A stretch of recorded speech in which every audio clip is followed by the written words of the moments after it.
Today, the Kingfisher's wife, Sapphire, is spending most of the afternoon in the beauty shop for one of her regular treatments. And finding herself short of money, she has phoned the Kingfish to come over immediately with the cash. Andy agreed to walk over with the Kingfish, and they're approaching the beauty shop now. I've always wanted to see what goes on inside of one of these places, Kingfish. Oh, yeah, you can go in. Is this the beauty shop right here, this Mamie Laverne? And don't say Mamie. Look at the sign there. M-M-E. That spells It's abbreviation for the French word Monsieur. That's what it is. Well, let's get on in there. Yes, Sapphire ought to be ready to leave the place for now. Good afternoon, gentlemen. Hello, Mr. Mr. George Stevens. I come here from away. Her name is Mrs. George Stevens. Oh, yes, I believe. Now, let me look at my book and see what project she used. Miss Sapphire Stevens. Let me see. Is she the facial massage and coiffure or manicure, shampoo, and eyebrow pluck? No, I think she's the wrinkle smooth chin tight and general overhaul. Oh, yes, I believe she's almost ready. She's just getting a little touch-up now. Touch up? Yes, just touching up near the roots of her gray hair. Well, my wife ain't got no gray hair. Oh, come, Mr. Stevens. Yeah, what do you think she had on the roots of her hair, Kingfish? Powder? Will you wait out here and I'll go back and see if she's ready? Yeah, thank you very much. Say, Andy, look back there. See that door open there? There's a woman getting a finger wave. Yeah, I wonder what a woman wants with wavy fingers. Hey, look at that booth over there, Andy. Look at that. Yeah. There's a woman sitting there with a bucket on top of it. That's electric dryer, son. Oh, looks awful on her. Better looking in some of the new hats they got, I know that. Hey, look here. There's a door that's open a little, but you can't see nothing. I tell you what, let's do. Let's tiptoe down there near it. Maybe we can hear some gossip. Come on, quiet now. How would you like to have a little curl in front, Miss Courtright? Well, let's try it. By the way, Miss Courtright, I see your friend, Miss Henrietta, is in one of the rear booths getting fixed up today. That Henrietta woman's no friend of mine no more. You all had a fight, Miss Courtright? No, but my husband, Mr. Courtright, has told me plenty. You know, Henrietta was in the same office as Mr. Courtright. And Mr. Courtright says he don't want me going around with Henrietta because all she's got on her mind is men. Mr. Courtright says Henrietta comes to work at the office in a tight-fitting satin dress and tries to be so attractive to all the men. And Mr. Courtright don't want me to spoil my reputation by running around with a girl like Henrietta. Oh, I tell you. Come on, Andy, come on. They better not turn the sun lamp on her. That woman would get a tan tongue, you know that? Yeah, that Mr. Courtright certainly hates Henrietta, don't he? Yeah. Oh, Mr. Stevens, Miss Stevens is ready now. You can go on back. She's in the last booth on the right. Thank you very much. Thank you. Come on, Andy. Come on with me. Yeah. Hey, look, Kingfish. You mean to say that women is in all these booths here getting fixed up? Yeah, wait a minute. Here's another door next to the end there that's open. Let's listen. How do you want your hair done this morning, Miss Henrietta? Must I comb it up? No, you better comb it down. I got a luncheon date with Mr. Courtright, and he says he loves my hair hanging on my shoulders. That man Courtright gets around, don't he? Yeah. He sure do. Yeah. Well, let's get on in here with Sapphire. Come on. George, is that you? Yeah, that's me, honey. Andy's with me. Well, you and Andy come on in. Sorry I'm late, but I have to wait almost an hour. Yeah, well, when is he going to start to work on it? What are you talking about, George? They are finished with you. By the way, Andy, how do you like my hair done up on top like this? You look good. Covers your bald spot. I also have a facial, George. If you look real close, you'll see that they done took the crow's feet away from mine. Mm-hmm, yeah, they took away the crow's feet all right, but the tracks are still there. You just shut your mouth and give me $5. All right, yeah, you. And I'll see you at home. All right. Come on, Andy. Spending $5 and she still looks bad. Yeah, well, one good thing with her, you ain't got to worry about Mr. Courtright. No, he ain't. I know one thing. I ain't never going to get married because the upkeep on a woman's face alone would keep a man broke. Boy, this expense cures me a marriage. I'm going to stay single and just go breezing along with the breeze. Yeah.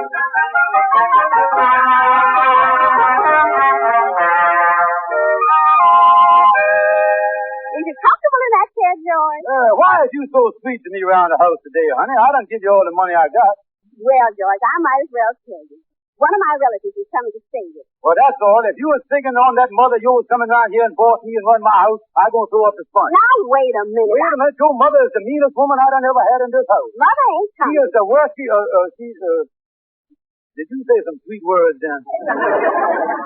It ain't Mother that's coming. Well, whoever it is will be an improvement on that old Now, bachelor. you let Mother alone. Yeah, well, I wish you'd let me alone. Stay away from here, too. Who's coming? My unmarried sister, Floresci. Unmarried sister. You mean to tell me that country gal is coming up here and stay with us? Yes, she is. Yeah, but where is she going to sleep? We ain't got but them two little beds. Well, we got that sofa. That bumpy, hard old sofa. Will Flores and sit on that? No, but you will. Now, wait a minute here. I ain't going to do that. Now, look, George. Here's a picture that she sent me with the list. Let me see this thing. There you is. But I think she took off some weight since this was fitted. Yeah, look at them double chins on that woman, will you? You look like a stack of used tires standing there. Oh, George, you talk like Floresci was a hippopotamus. Oh, ain't no hippopotamus ever been as hippie as she is. Or potamus either, I tell you that.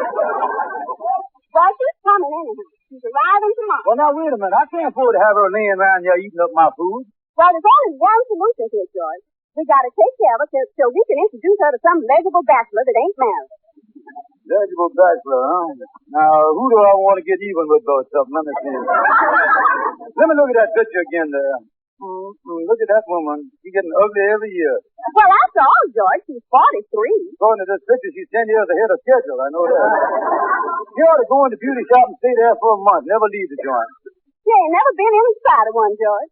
But you just got to let her live here till you get her married. Hey, wait a minute, Jack. Got an idea. Maybe I could get Andy Brown to marry her. But don't you think Andy's a bum? Yeah, but at her stage of the game, she can't be Tuesday on it. Say, you know Andy might not be bad for Floresci. No, on second thought, Andy ain't interested in getting married. He wants to stay single. The last thing he said to me this morning was, I'm just breathing along with a breeze. Well, hello there, Kingfish. Come in. Yeah, well, if it ain't my bosom buddy, Bachelor Andy Brown. Tell me all your troubles. I know how it is when a man's got worries and ain't got no wife to comfort him and talk over the troubles with him. Wait a minute. I ain't got no worries, Kingfish. And I think the reason I ain't is because I'm single. Now, there's the same thing that you mentioned there, that you ain't got no wife. As long as you was done brought up the subject, though, less than an hour ago, I was talking about the same thing to Sapphire. What? Yeah, I was telling her what you said this morning about marrying a gal that spends so much money in the beauty shop. Yeah, and all of them do it. No, Brother Andy, there's this very ultra-economical type that never goes in a beauty shop. And you as lucky as you can land one like that. Yeah, but where is it? Now my darling wife has got a charming little sister named Floresci. And she's staying with us for the winter. Yeah, your little sister, well, I say little, she's got a little fat here and a little fat there. Yeah. But she is one girl that makes a perfect wife. I hate to see her get married. You know, I would cry at the altar like a mother. Well, wipe your tears away, Mama. I ain't gonna take it to no altar. No, Andy, I'd like to have a good cry. If I could get two soulmates together. No, Kingfish. I ain't in the marrying mood. Well, now, wait a minute, Andy. It's the rule and regulation of nature that every man has got to have a wife. Because without one, you ain't got the love and companionship. And that's what you need. Listen, if I need love and companionship, I can do better with a dog. When a dog sits on your lap and kiss your hand, you know that it's really love he's after and not money to spend in no beauty shop. A dog really treats you good. Oh, she'll treat you like a dog, all right, Andy. I want you to come over and meet Floresci tonight. Well, how come you were so anxious for me to meet this gal? Well, Andy, I ain't never told you this before, son, but now as good a time as any. You see, Andy, I was fond of you. I've always loved you like a brother. And if you was to marry Floresci, that would make you my brother-in-law. And, Andy, that is the sweetest relation between two men. Kingfish, I never know that you felt that way about me. Yeah, well, it's high time I told you, brother-in-law. Yes, Andy, I'd be proud and happy to put you on one of the limbs of my family tree. Well, I'd like to get out on a limb. Oh, I'll get that on a limb. Yeah, and another thing, if we weren't brother-in-laws, why, maybe you wouldn't teach me how to money no more. Hey, that's right. But even if I did teach you, you'd have the satisfaction of knowing that the money is still in the family. You see what I mean? Yeah, that's right. Brother-in-laws is good, all right. What kind of a gal is this Neon Tubin? A Floresci. Oh, yeah.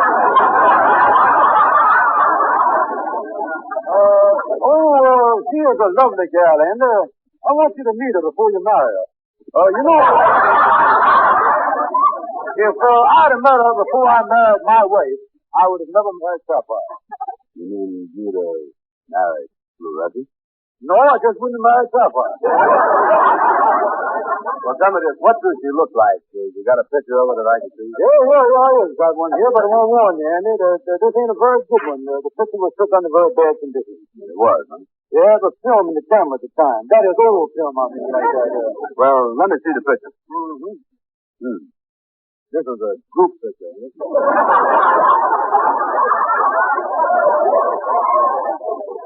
No, that group is all her. That's all her.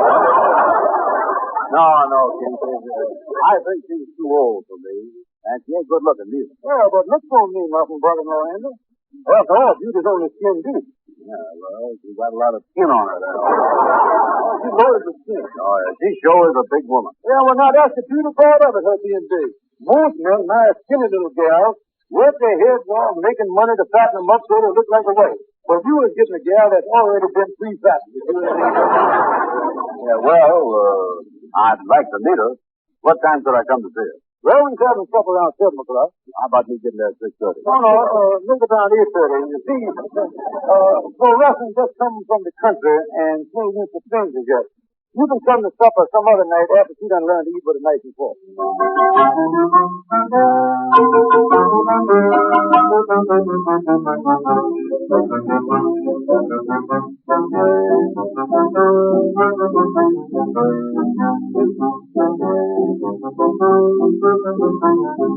I got to put 'em on.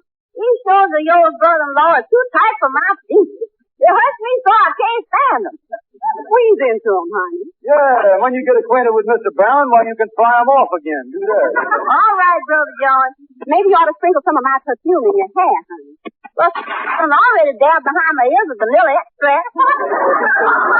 No, you two get drilling and chewing, he's going to think he's making love to an angel food cake, you know that. Oh, I'm so excited about this. This is the first time I talked to a man since Zeke Smith talked to me back in the country. Well, I didn't know you had a date with Zeke Smith. Well, it wasn't exactly no date. He was across the field one day calling the hogs, and when they came to him, I walked up with him.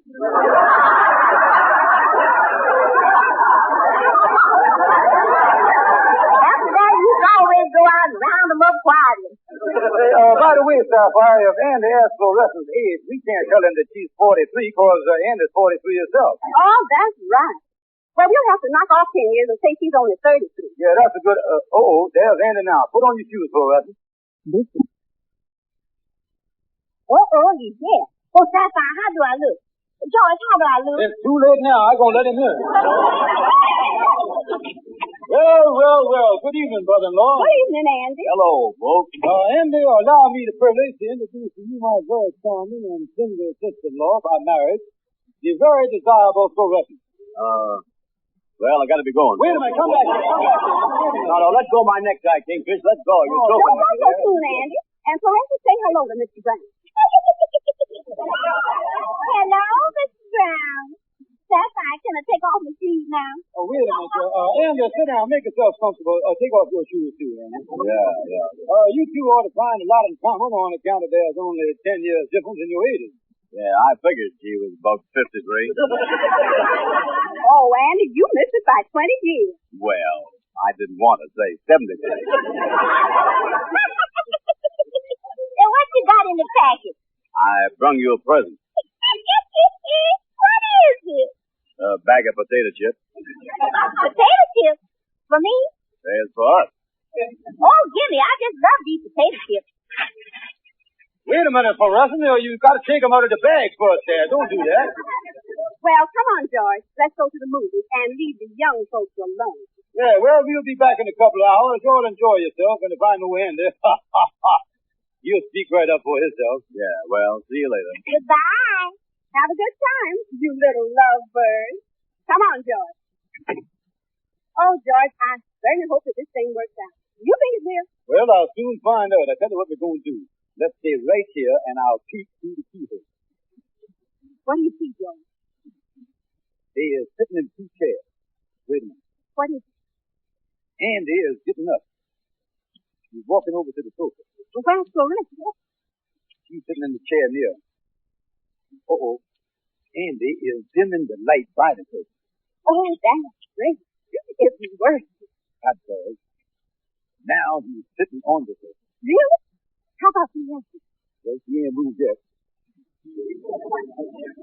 Uh-oh. What's happening? Andy laid down to take a nap.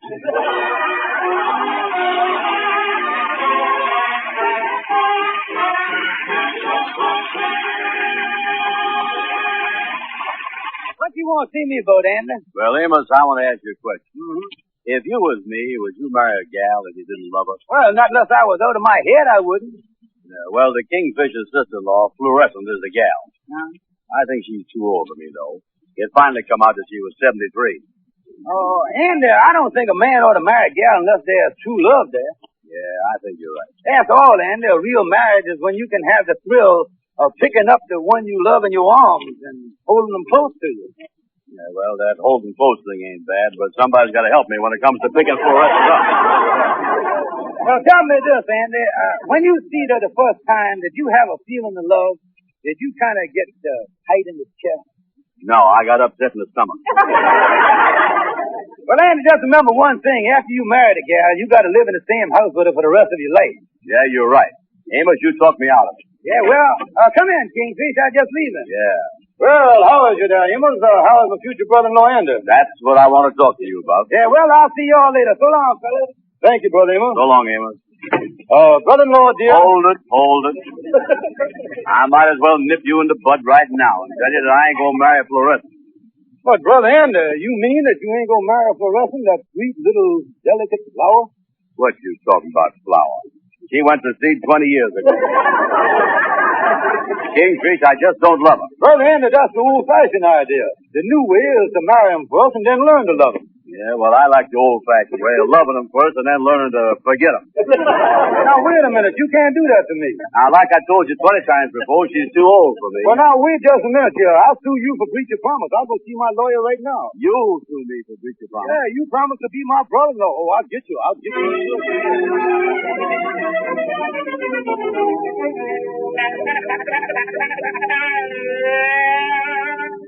Hello there, Gather. Oh, Kingfish, come on in. Yeah, well, Gather, how's the law business? You look kind of sad about something. What's the matter? I just had a horrible experience.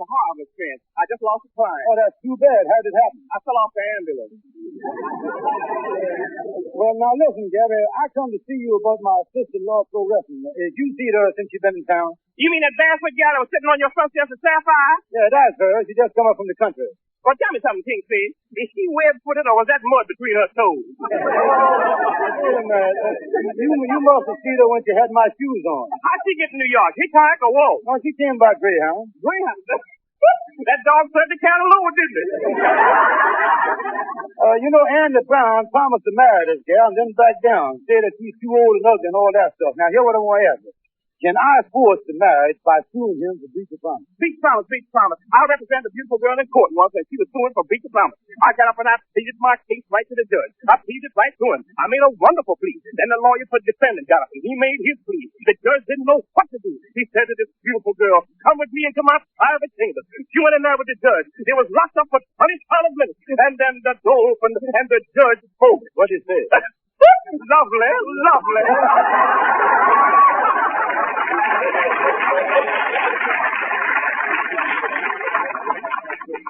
Gabby, I ain't much of a man for in-laws. My wife's mother was driving me crazy. And this gal is almost as bad as the staying at my house.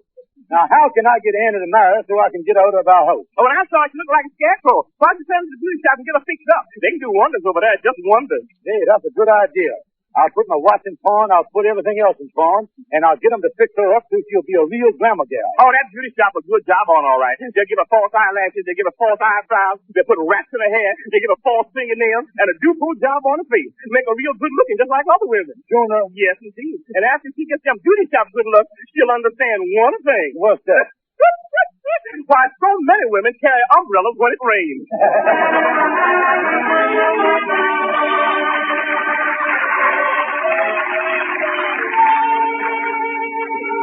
Well, come on, Andy. Let's go in the house and you can pop the questions to Fluorescent right here and now. Yeah, I can't wait.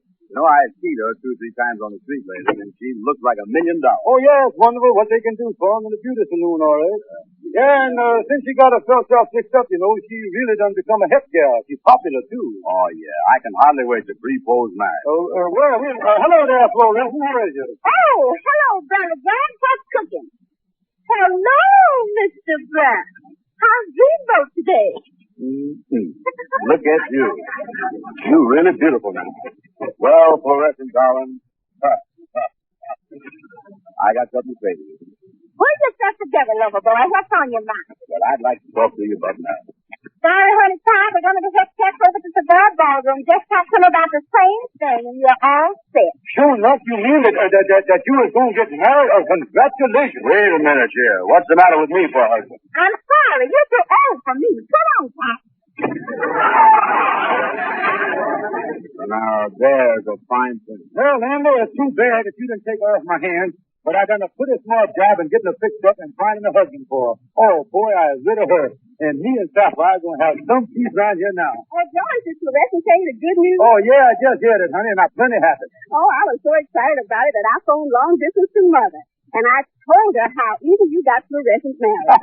What'd you say? Mother's arriving here tomorrow to live with her so you can do the same thing for her. Oh.